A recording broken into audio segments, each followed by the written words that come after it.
Tak henti-hentinya kami nyatakan kekaguman kami kepada Engkau. Terima kasih bagian kami telah kami lakukan. Dan bagian-Mu Engkau lakukan bagi kami pagi hari ini. Berfirmanlah Engkau dalam nama Tuhan Yesus Kristus. Haleluya. Sama-sama katakan amin. Silakan duduk. Tuhan Yesus memberkati kita semua. Kita percaya bahwa hari ini dalam ibadah, pujian dan penyembahan kita diberkati oleh Tuhan. Status saya di FB tadi malam setelah saya ikut doa para pelayan tadi malam, saya di belakang sana dan saya dapat puisi. Saya lupa karena puisinya dalam waktu sekejap datang, saya lupa bunyi puisinya seperti apa. Tapi yang jelas puisi itu begini. Merpati putih dari Semarang, dia hinggap di atas Senayan. Berlatih pujian, jangan sembarang atau tidak sembarang. Tidak tahu apa lagi. Kalau Bapak lihat, tapi tidak usah cari di FB, semua firman Tuhan ini. Karena ada rasa kekaguman, karena teman-teman pelayan tadi, mereka mempersiapkan diri dari hari Jumat sampai tadi malam. Untuk apa? Untuk supaya Tuhan ada di ibadah ini. Saya bilang hari Jumat di PA, bahwa bukan tugas Tuhan untuk dia sibuk memberkati jemaat Tuhan yang datang. Bukan tugas gembala untuk sibuk supaya jemaat diberkati Tuhan. Tetapi tugas-tugas mereka yang ada di sinilah dengan beban. Bagaimana hari Jumat doa dan puasa. Tadi malam berlatih. Untuk apa? Untuk supaya Tuhan hadir dalam pujian, penyembahan yang dinaikkan. Dan itu tentunya kita rasakan, bukan? Kalau ada kesungguhan, minggu berganti minggu ada suasana yang berbeda. Makanya saya bilang kepada ada beberapa kali pemimpin pujian, kita jangan terpatok dengan minggu yang lalu. Kalau minggu yang lalu dia begini, aku harus seperti itu. Jangan, saudara-saudara. Tuhan akan membawa kita kepada suasana yang lain. Seperti saya setiap hari dengar lagu, mau negro, mau barat, mau kita Indonesia. Harusnya minggu lalu Indonesia yang kita putar di sini. Siapa Indonesia? Eklesia yang kita harus putar di sini. Cuma yang tidak bisa kirim. Terlalu panjang. Ya kan? Ada lagu-lagu yang saya putar di FB itu Bapak Ibu. Itu berapa kali saya ingin putar di minggu sebelum kita ibadah. Supaya jemaat tahu urapan yang ada di sono, di Amerika, di luar negeri, di Eropa, di Afrika. Itu sama dengan urapan yang ada di Indonesia, urapan yang ada di Eklesia, semuanya sama. Tergantung kita yang datang menyembah, memuji Tuhan. Dan saya bilang di hari Jumat, tugas siapa? Tuhan ada di mana-mana. Tuhan mau memberkati, tapi tugas mereka yang ada di sini. Dan saudara, sebelum engkau memuji Tuhan, engkau masuk di ruangan ini. Engkau sudah merasa diberkati Tuhan. Ini karena apa? Tuhan sedang mengurapi para penerima tamu lebih dulu. Sebelum yang ada di sini memberkati lewat pelayanan mereka. Penerima tamu. Kau waktu orang pegang tangan diurapi Tuhan. Waduh. Siapa penerima tamu di sini sekarang? Angkat tangan penerima tamu. Saya lihat tadi bapak-bapak pakai jas, sekarang sudah tidak ada jas. Bapak sama. Sini Bapak sama. Pakai jas.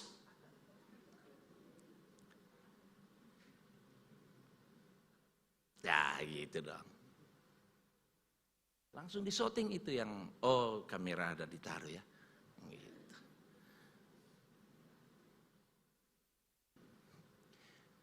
Berdiri di situ. Sebelum pelayan sini menari rebana. Sebelum choirs memuji Tuhan. Engkaulah Tuhan, engkaulah Allah. Tetapi yang menentukan juga orang diberkati Tuhan. dari penerima tamu.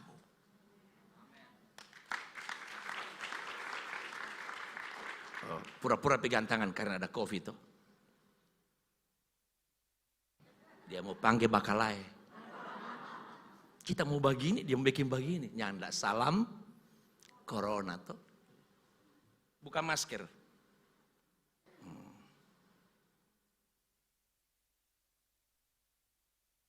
Tangan so bagus. Tapi muka masih asam. Nyanda karena tegang toh baru panggil. Ulang lagi. Mau lihat kalau masih asam.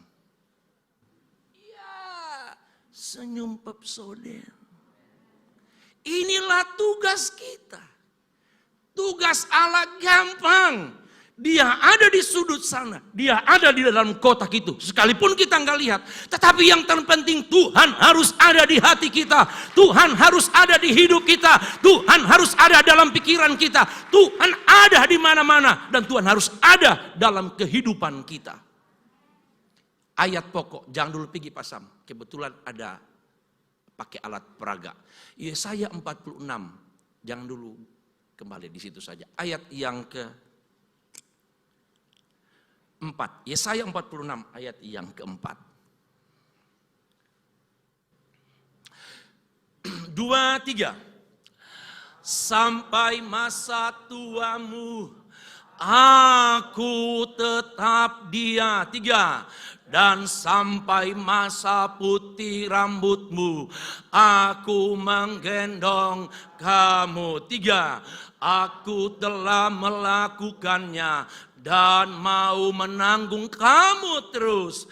Aku mau memikul kamu dan menyelamatkan kamu. Tema hari ini sesuai dengan tema tahunan kita, kagum akan Tuhan. Sama-sama saya, 2, 3. Pendamping pengkhotbah kencang-kencang. Iya, gitu. Ikut gaya saja. Kagum akan Tuhan. Saudara-saudara.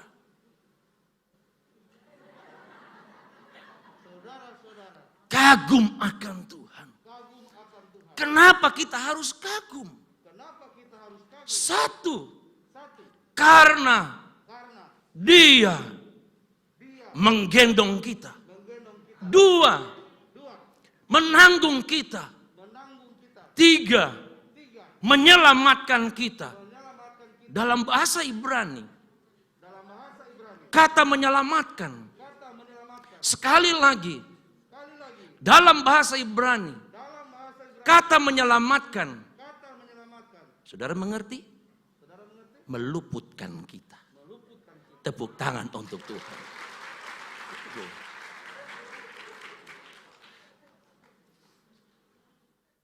Lagu mau firman tadi apa yang pertama? Kaulah Tuhan yang berjanji, tak sekalipun kau ingkari. Kesetiaan-Mu sungguh terbukti di sepanjang hidupku. Untuk selamanya ku kan setia melayani, mengasihi-Mu. Tiada Tuhan seperti Engkau, patut kita kagum kepada Dia. Tiada Allah lain selain Yesus Kristus. Katakan amin. Karena apa? Dia satu. Menggendong. 2. Apa? Menanggung. 3. Menyelamatkan. Sekali lagi. Dalam bahasa lain, menyelamatkan, meluputkan. Saya tertarik. Kita lihat bagian yang kedua. Bapak jadi DP Praga. Oke, di situ. Allah menggendong kita. Bilang sama-sama saya. Bilang kiri kanan, Allah menggendong engkau. Bilang ke belakang, 2, 3, lihat ke belakang, Allah menggendong kamu. Yang di balkon tunjuk, Allah menggendong kamu. Yang di balkon katakan amin. Allah menggendong kita.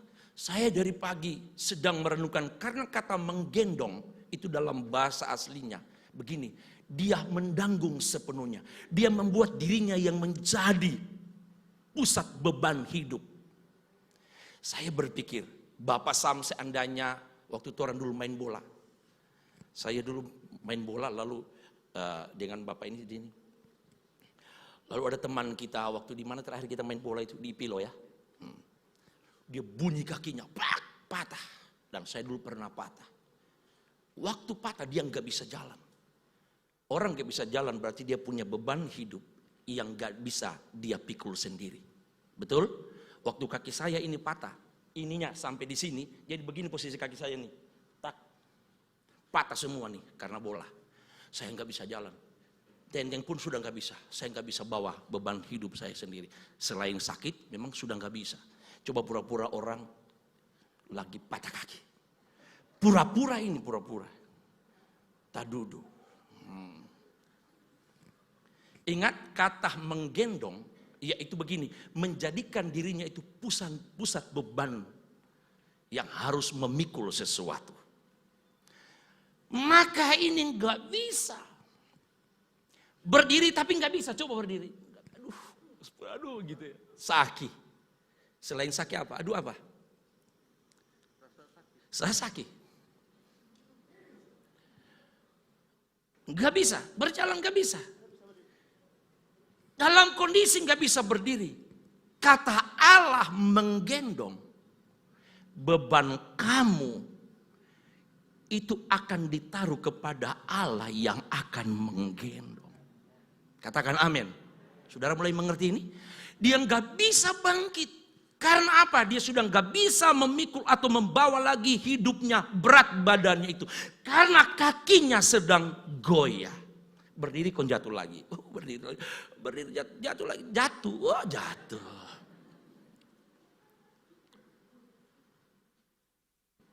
Jadi kata menggendong, sesuatu yang akan datang menolong kepada seseorang yang gak bisa lagi berdiri, yang gak bisa lagi berjalan. Sekali lagi berdiri, kong jatuh lagi, jatuh. Kong datang contoh. Pak Paulus datang. Siapa yang akan menggendong? Bilang Tuhan. Seperti Yesus berkumis. Ini contoh, cuma rambutnya nggak gondrong. Waktu mau berdiri nggak bisa. Kamu butuh orang yang akan menggendong kamu. Supaya kamu bisa berdiri. Oke, caranya dia bisa berdiri bagaimana Pak Paulus? Angkat dia. Lepas dia. Itu tidak bertanggung jawab. Betul? Kata menggendong bukan sekedar mendekati. Tetapi mengangkat dia. Pak Sam diangkat tadi dalam keadaan nggak bisa berjalan. Posisi Pak Paulus menggendong. Kok mbak jatuh? Jangan tahan, mbak jatuh. Mbak jatuh betul-betul, bisa enggak Pak Paulus tahan? Mbak jatuh, tidak usah tahan. Mbak jatuh, terus. Nah, stop. Kita mau tanya, Om Paul, berapa lama bisa bertahan? 2 menit saja, bukan nama acara. Manusia coba menolong kita. Coba mengambil beban kita. Dengan cara akal sehat kita. Memberi jalan keluar kita punya masalah. Tetapi Tuhan yang Yesaya ngomong. Dia akan menggendong kami. Kata tetap selama-lamanya. Sekali dia menggendong. Bukan untuk hari ini Allah menggendong. Hari ini dia gendong. Besok dia gendong. Lusa dia gendong. Minggu depan. Selama-lamanya dia menggendong kita. Kalau Om Pol solalah. Otomatis Om Pol lapas. Itu DP nama manusia terbatas. Dan pertolongannya tidak selama-lamanya. Tapi ayat ini bilang, sampai masa tuamu. Sambung 2 kata itu, 3-4. Aku tetap. sampai masa Oma. 2 kata. Aku. Sebelum Koveri ada cucu. Ada nama Koveri sini? Ada. Mana? Ada. Mana Oma? Jaga baby. Oh ini Oma Lisa. Bukan Oma istrinya Koveri. Koveri, sebelum ada cucu, kalau Tuhan tolong, kata tetap itu sampai so ada cucu. Tuhan tolong. No kalau torang sampai masa putih rambut Tuhan tolong, berarti sampai torang pe anak cucu juga akan ditolong oleh Tuhan. Kalau semodel begini, bapura-pura atau bapura-pura, berat-berat, sekarang jalan. Tadi kan soal ketunggu, tidak bisa jalan ini tuh. Siapa yang akan memindahkan dia dari tempat itu ke tempat sini? Siapa? Jawab. Orang yang menggendong. Coba pindah kemari pada dia. Pura-pura ya aduh. Tunggu. Jangan pak jalan sendiri ya gitu ya kan. 2, 3 aduh. Bawa terus sampai sini. Aduh kasihan. Lihat bayi-bayi Ibu Devi itu. Aduh. Begini kalau so tua. Stop. Ingat, kita jangan berjalan mendahului kepada orang yang sedang menggendong kita. Kalau dia sudah tolong sini kontorong so bisa berdiri. Bapak Alex bilang waktu khotbah di hari Jumat polo. Orang sanggil, apa itu kata lain? Ya, pas Alex ada, apa itu polo itu Alex? Polo. Kata sayang, polo. Kalau tuh orang so tak habis tak ojo, kontangan Tuhan menggendong. Jangan bilang boleh lepas, kita boleh berjalan sendiri. Mau jatuh ulang polo. Artinya sekali kita digendong Tuhan, biar Tuhan petangan mau gendong 4 orang. Supaya waktu kita ada di sini, dia so angka, torang pisah saran sampai di sana akan tiba dengan selamat. Karena ada tangan yang kuat. Tangannya.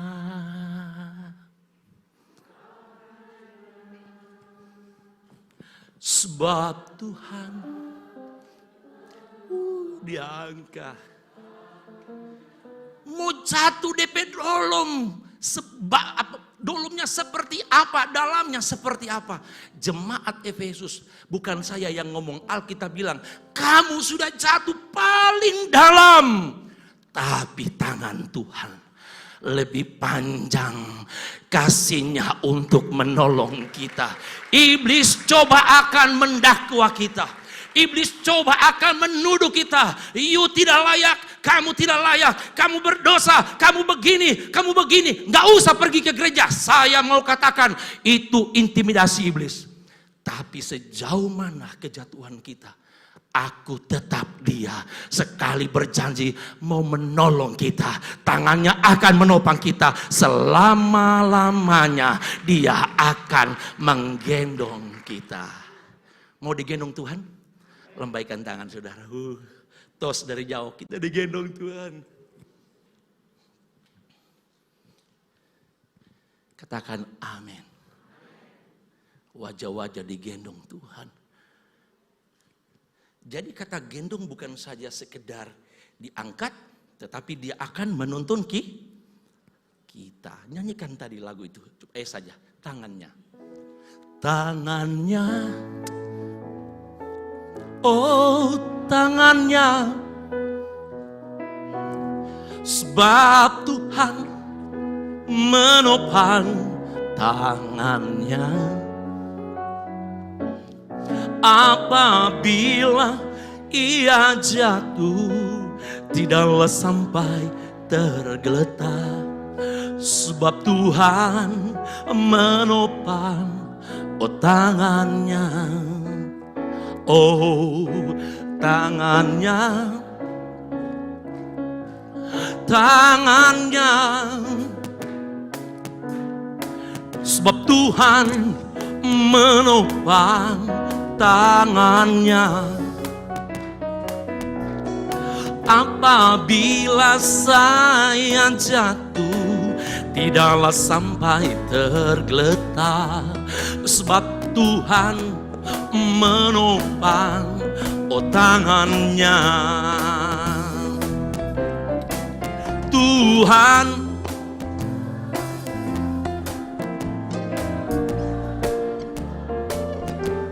yang hidupnya berkenan kepadanya.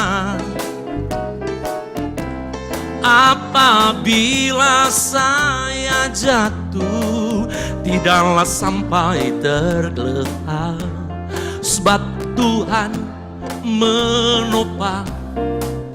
Tangan saudara model seperti saya. Tangannya, tangan Tuhan, sebab Tuhan menopang tangannya. Apabila ia jatuh, tidaklah sampai tergeletak, sebab Tuhan menopang tangannya. Turun tangan. Bukti Petrus sejatuh tenggelam, sebelum tenggelam selama-lamanya, cepat sekali tangan Tuhan menolong dia. Amin saudara-saudara.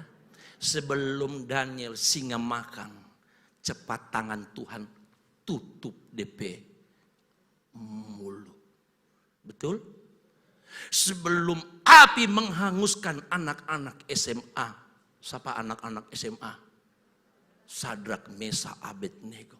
Sebelum api yang panas, tangan Tuhan kasih cepat-cepat rubah itu jadi salju. Sebelum berkat menghantui pikiran kita dan membuat kita hidup depresi, stres dan lain sebagainya, kita minta tangan Tuhan merubah berkutuk itu menjadi berkat bagi hidup saudara. Yang tepuk tangan, engkau diberkati Tuhan. Yang bingung, Tuhan juga sedang bingung nonton saudara. Tapi yang tepuk tangan, engkau sedang mengamini bahwa Dia sedang menolong dan menggendong kita. Setelah sudah ditolong, diangkat, dibawa jalan-jalan. Saya bilang tadi, kata menggendong. Dia mau mengambil semua beban yang kita pikul. Dan Dia yang memikulnya. Jangan pikir-pikir lagi beban hidup saudara. Ketika beban mulai menindih hidup saudara, engkau berkata, Tuhan, firman Allah hari ini, engkau menggendong. Bukan saja engkau sekedar mengangkat kami, tetapi engkau mengambil semua beban dalam hidup kami. Satu petani, dia sedang jalan dari, ini hanya contoh, dari Suwawa menuju ke Kabilah. Jalan belum jadi, zaman masih ototruk. Waktu dia jalan ada mobil dari belakang mau melewati dia, mobil truk yang kosong. Kebetulan sopirnya itu sopir yang punya belas kasihan. Sopirnya ngomong kepada kondekturnya, kamu turun, bilang sama bapak itu, Pak, naik saja di mobil kami di belakang. Pas berhenti karena kondektur, dia turun. Lalu dia bilang, Bapak naik saja di mobil kami. Kebetulan sopir ini namanya Bapak Obi. Dari Suwawa menuju Kabilah. Sopir ini bilang, Bapak Obi bilang itu, suruh naik saja dia. Tawar menawar, akhirnya Bapak itu naik. Waktu naik, kondekturnya, karena sayang bapak itu di belakang, kondekturnya juga ada di belakang, gak lagi naik di depan. Mereka berdua di belakang. Sang kondektur lihat, dari awal dia naik sampai mau tiba di tempat tujuan, ada yang aneh, ada yang ganjil. Dia kaget, sesuatu yang ganjil. Ternyata seorang petani ini, waktu dia jalan kaki, dia sedang memikul itulah bambu, lalu ada dua yang dia pikul, ada isi ubi jalar. Jadi dia pikul. Kenapa sopir itu merasa sayang? Karena dia berjalan bukan tanpa beban. Ternyata dia berjalan sedang memikul beban yang begitu berat. Disitulah ketika sang sopir melihat, dia merasa sayang karena beban ini membuat orang itu seperti nggak bisa jalan. Tapi ketika di atas mobil dia sudah naik, mau tiba di tempat tujuan, sang petani ini ternyata di truk itu dia nggak lepas pikulannya. Waktu dia naik dia tetap pikul bebannya, padahal so di atas oto. Saudara bisa mengerti ilustrasi ini? Harusnya sang sopir punya tujuan. Dia ambil semua beban daripada petani ini. Pak petani nggak usah jalan, naik saja mobil. Lepaskan ketika engkau sudah ada di mobil, lepaskan saja. Engkau akan sampai. Itu beban nggak akan membuat engkau lemah dan capek. Tetapi sayang, seribu sayang. Sang petani ini harusnya dia sudah lepaskan semua beban. Karena sang pengemudi melihat beban itu. Tetapi dia terus memikul beban itu. Yesus juru mudi kita. Dia sudah ambil semua beban kita. Jangan engkau pikul lagi beban itu. Katakan amin. Dia sudah ambil dan dia sudah selesaikan. Artinya memang siapa nggak punya masalah. Siapa nggak punya beban. Semua punya beban. Tetapi jangan sampai beban itu yang membuat engkau gak bisa melangkah lagi dalam kerohanian engkau. Katakan amin. Jangan sampai beban yang kau pikul itu membuat engkau stop di tengah jalan waktu engkau mengiring Tuhan. Harusnya Yesus juru mudi. Dia sudah mengambil semua itu. Yesaya, satu ayat. Yesaya 53 ayat yang ke-11. Saya minta tolong cucu daripada Ibu Lisya bisa bawa ke dalam. Yesaya 53 ayat yang ke-11. Kita baca sama-sama. 2-3. Sesudah kesusahan jiwanya, ia akan melihat terang. Dan menjadi apa? Dan hambaku itu sebagai orang yang benar akan membenarkan banyak orang oleh hikmatnya. Dan apa? Kejahatan mereka dia siapa yang pikul? Siapa yang pikul? Ini nubuat daripada Yesus Kristus. Kitab Yesaya 53 nubuat daripada pekerjaan Yesus waktu dia akan datang di muka bumi ini. Jangan pikul lagi beban engkau. Sekali engkau serahkan kepada Yesus, biarlah Yesus terus yang memikul beban saudara. Jadi kalau saudara biasa jalan begini selalu tertunduk, mulai sekarang engkau punya pandangan harus jauh ke depan. Jangan begini. Kalau tadi begini kan, masih lumayan. Tapi kalau sebegini, ini kira-kira bentuknya apa ini? Hidup dengan apa? Penuh tanda tanya. Begini ada apa? Kayak apa? Baru mulai muncul. Cacat ya saudara. Cicak pun sudah. Bagaimana kita melihat ke sana? Ini sudah menjadi tanda tanya. Angkat pelang-pelang. Angkat wajahmu. Tegakkan. Karena beban yang membuat kita ini hidup menjadi tanda tanya setiap hari. Telah diambil. Dan Yesus yang telah memikul beban kita. Yang setuju katakan amin sekencang-kencangnya 2-3. Lebih kencang lagi. Amen. Dia menggendong kita. Amen. Dia memikul kita. Amen. Dia menyelamatkan kita. Amen. Semua yang dia lakukan bukan untuk keuntungan dia, tetapi semua keuntungan kita.